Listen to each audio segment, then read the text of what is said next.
Come on, Goose, let's go. Come on, Goose. I'm going to show you how we're doing this little mat exercise. Sit, having Goose sit in front of the mat. See how the leash is loose? I'm going to pat her chest and say, go to your mat. She's going to go over there, and I'm going to say down. She's going to go there, and then I'm going to start rewarding her. Good. We have one other dog in this living room area that might whine while we're doing this.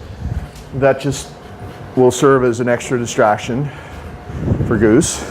And also, she is not used to being filmed by this person with the camera. She doesn't know, so she's a little bit jacked up.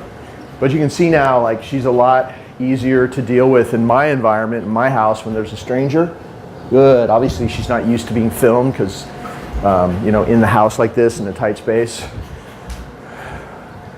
And there's a person she doesn't know standing in here, so she's a lot different now with us, at least here, with newcomers, good, inside the house.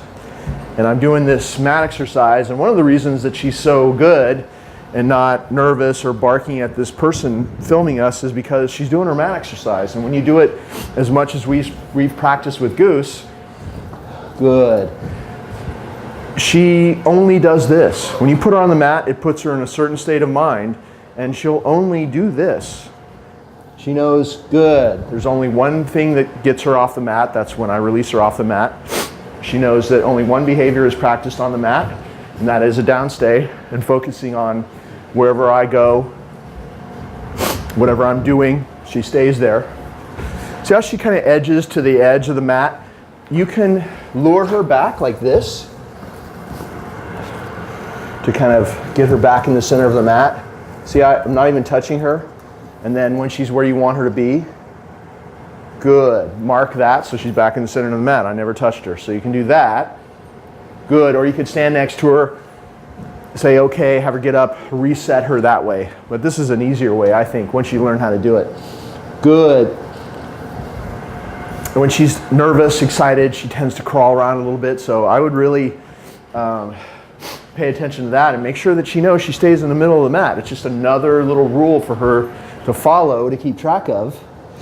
Good. So that she, in her mind, okay, I stay in the middle of the mat, I don't crawl around, they keep putting me back if I do, I stay down. You know, all these little rules that she has to pay attention to, that keeps her focused in the moment, which develops that state of mind that you want her to be in all the time.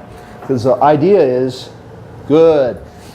You do this mat exercise, and every time you release her from this exercise after 5 minutes or so, she keeps a little bit of this calmness. And so this becomes more and more of who she is when she's on free time. You see her being way less reactive in her everyday life. Good. And it's just a 5 minute a day, roughly. I mean, if you want to do 7 minutes or something like that, that's okay. But it's just, you know, a few minutes a day like that, and you do it in the way that you see me doing it. It's really about the quality of how you do it that matters. But it changes her, and it will continue to change her. See how even she's waiting for the reward. Good. Make sure that she's not grabbing the food out of your hand. Make sure she's waiting till you deposit it there and she takes it. And if she's whining or excited, just ignore it and continue on with the exercise. If she pops up, you say no and put her back.